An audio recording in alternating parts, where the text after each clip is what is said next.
dashurinë e tyre midis njëri tjetrit e kanë kthyer në dashuri për teatrin.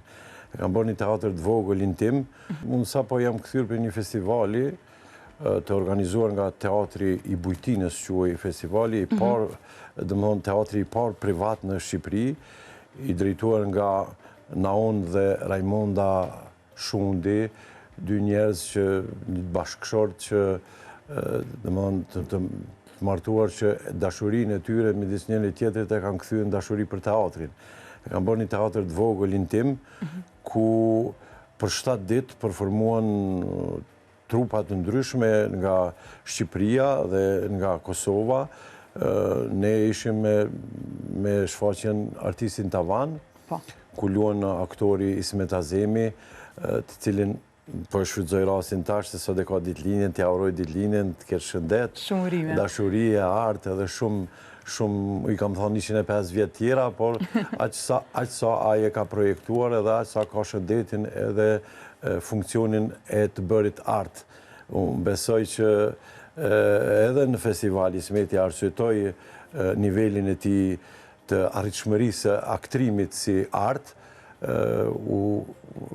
u vlerësu me çmimin e parë, aktori më i mirë i festivalit, dhe kjo neve na nderon, sepse gjithashtu se edhe investimi im, edhe Ismetit, reciprok, marrëdhënia kreative që kemi krijuar gjatë ndërtimit kësaj shfaqje, u shpërblye dhe e gjetëm edhe vlerësimin e atyre që e pan shfaqjen si një shfaqje e cila flet për artistin, flet për artin në rrethana lufte, por që reflekton edhe në gjendjen që sot e kemi edhe trajtimi që sot i bëhet aktorit apo artistit si një titulli më i lartë i njerëzores që mund ta përqafoj një që merret me art.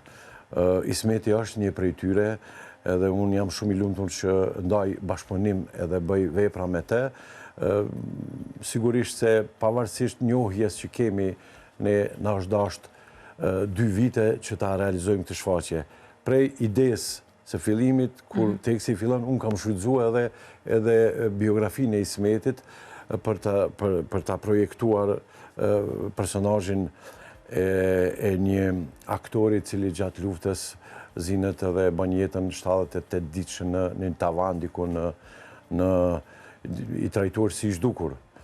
Por them se e veçanta e këtij festivali ka qenë njohja me atë çiftin Raimondën dhe Naunin, të cilët në një hijet dhe një pemë ku zhvillonim bisedat pas shfaqje, shqyrtonim problematikat që trajtonin shfaqjet, po mbi gjitha reflektonim me një dashuri të jashtëzakonshme për gjithë pjesëmarrësit edhe për artin teatror, i cili është i rrezikuar pak a shumë prej po them marketingut edhe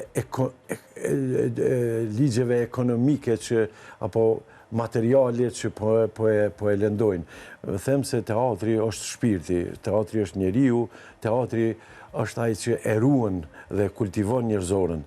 Nëse atë humbet, atëherë ne s'kemi teatr. Unë shpesh e përmend, them, japonezët kanë të arritura teknologjike shumë më lart se ne. Ndoshta në nivel botëror, mirë po e ruajnë teatrin 600-700 vjeçar si një relikt i trashëgimisë me të cilin takohen gjenerata të ndryshme. Dhe ata e funksionalizojnë vlerën e teatrit tek secila gjeneratë që vije. Mendoj se kjo duhet ndodhë te ne, se teatri nuk ka trend. Teatri s'ka modë. Teatri është një i krijuar edhe gjithmonë të jetë i njëjtë. Në kuptimin e manifestimit të asaj se çfarë i duhet njeriut.